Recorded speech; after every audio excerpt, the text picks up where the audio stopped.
Welcome back to TheChowTimePod. It's your host, Red. And a video today from Modern King.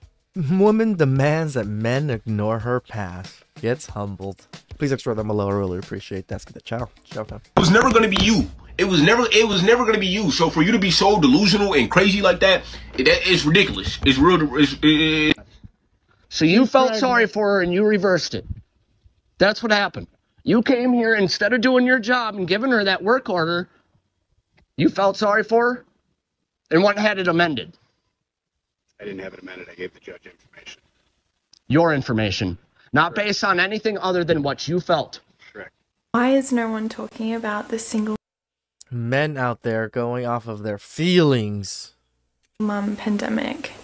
There are so many single mums on the planet. Literally almost every mum that I meet is either a single mum or they're in a relationship where they're feeling really unfulfilled.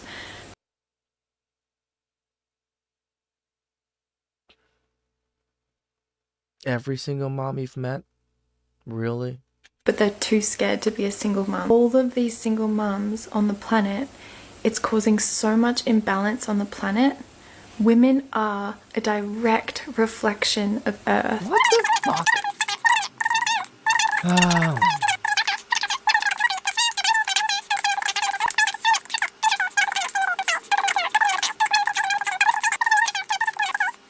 As a woman, we are the chooser. We choose the best suitor to raise children with. What? We choose the best suitor to raise children with. Literally almost every mum that I meet is either a single mum or they're in a relationship where they're feeling really unfulfilled. We choose the best suitor to raise children with. Oh, wait, you serious? Let me laugh even harder. Then they'll flip it, point it back at men and go, wait a minute, why are you judging me for my past? Girl. No. The reason why girls ask, why are you judging me for my past, is because you expect not to be judged for your own past. You are so upset that girls are wasting their prime years going out with men they have no plan being in a relationship with. Yet, let me ask what you were doing when those women were in their prime years. Trying to make it in life. Yeah. Some of us might have been sleeping around a little bit, but we were also trying to make it in life to be able to support families. Yeah, you were going out to the bar, buying girls drinks for their attention, and taking girls home you had no plan being in a relationship with. You were doing the exact same thing. She assumes most men participate in hookup culture and uses that as her argument for why men shouldn't care about her past. But since most men do not participate in hookup culture, her argument falls apart. And if you think women who participate in casual dating culture are damaged goods, but you also participate, aren't you the damager? If you wanted a woman in her... Yeah, exactly. You're right. We're the damagers. We're not damaged. Her prime years so badly, why didn't you get your act together in your prime years? Why did you wait around and have so much fun and then act like you're entitled to a girl who hasn't made any mistake? Like I said before, most men don't do that, but let's say they did for the sake of the argument. Right. Most men do not want women with high body counts because they find it repulsive. But there are also other reasons, like women with higher body counts being anywhere from 3 to 10 times more likely to file for divorce, depending on how many partners they have. True. Additionally, there are paternity concerns, as people with higher body counts are more likely to cheat. Damn right. Which can lead to a situation where a man is raising another man's kids without ever knowing. So there's a stat on Facebook, and basically it says, men are not obsessed with women like they used to be. Y'all don't find that kind of weird? And to be honest, no, I don't find that kind of weird, because what exactly is there for men to be obsessed with in today's world? Yep.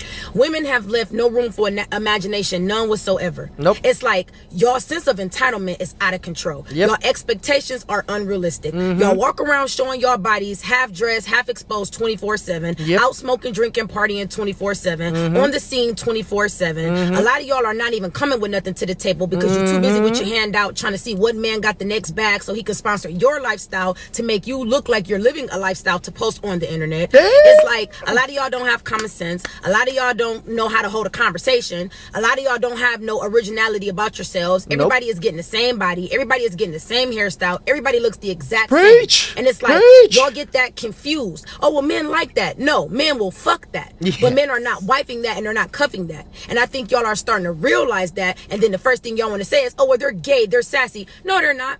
They're just tired of what you guys are presenting. And if y'all are here to give them free pussy, free looks, and free everything they ain't got to work for, why would they? But they're never going to take you serious. So it seems to me like a lot of y'all are now starting to realize that you're either losing value or have lost value from chasing attention. And now that's something that y'all got to deal with, and y'all can't face that fact. Men love women that are exclusive, women that are put up, women that every man can say he had or can have. Simple as that. So I've been single since right before the new year, and since then I've slept with 4 guys. And of course they're all obsessed with me. And now I got my oats out of me. Like, I'm not crazy anymore. I'm chill, and I just... Your oats out of you? So women are crazy until they get dicked down to reality or something? Is that what's going on? I want to hang out with someone who pleases me. I don't have any energy to please anyone anymore. So I'm like, who of them pleases me the most? Guess which one I want to see again. One was a drug dealer. One was a boxer. 2 were very respectable, great businessmen. Drug dealer. Guess which one I want to see again. You'll never guess. The only one that I really want to do it again with is drug dealer. No, this is a prime example of damaged goods. They love to pretend sleeping around with random men has no negative consequences, then expose themselves through their own behaviors. Y'all cannot be trusted until you are proven safe. What an interesting statement. And according to the captions, it's all men. And if that bothers you... Let me guess, does it mean that those men that have a problem with being generalized are part of the problem? You are not safe. I'm sure we're all very surprised to hear someone come to that logical conclusion. Because men who are safe have no problem proving it. And I wonder, how exactly does a man prove that he's safe? Their actions, their demeanor speaks for itself. Does it not?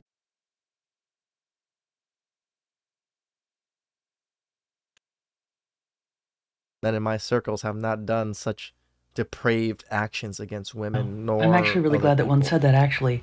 Because if actions and behavior truly speak for themselves, then that speaks volumes about any individual that would go so far as to generalize any demographic of people based on the actions of some.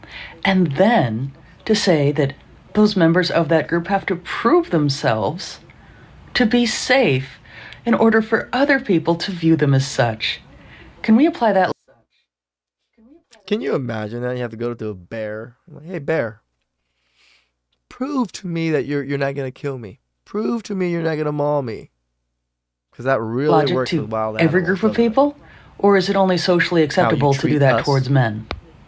Normalize fucking hating your husband. No, I don't think I will, for multiple reasons. Well, first of all, normalizing consistent feelings of hatred towards someone is called Stockholm Syndrome. And to be clear, you're not supposed to have that. 2, and this is going to sound silly when you say it out loud, but if you don't actually hate your spouse, and you don't want to actually hate your spouse, then getting into a regular habit of hating your spouse will train you to feel more comfortable with actually hating your spouse. You know, the logic is sound. It's fucking science right there. But women finally, don't understand this big this. point I of don't like, get it. oh, but we don't actually hate our spouse. It's just for a minute. And this is the important part. It's definitely true that probably every person who's been married or in a long-term relationship has had a moment where they're like, oh my God, I could wring this person's neck. The difference is whether they handle that issue privately or publicly. Because when those feelings are dealt with privately, it can be worked through. But if you let that hatred be shown to the general public for even 1 minute, Women do this to the nth degree on TikTok. How many videos have I posted and shown of men doing things at home, taking care of the home, while the mothers trash talk them the whole time. Talking about how they don't do anything around the house. They don't do all these things. And then guess what? Some of these women start trashing the man and trashing his job. And now the woman has to come and fucking start begging everybody to stop trashing their husband because you started trashing them in the first place. Will change how they view your spouse forever. So before you get too cozy marinating in and justifying holding on to one of the worst, most self-sabotaging feelings you could possibly have toward a person who I'm sure if you heard them say that they hated you, you would be crying in fetal position on the floor. Just remember, you can't put that toothpaste back in the tube. This is why women struggle in life. They think apologizing in words are going to fix actions. No, some actions, there's no words that can ever fix it. Please subscribe them below. I really appreciate that. Catch you guys next time. Ciao.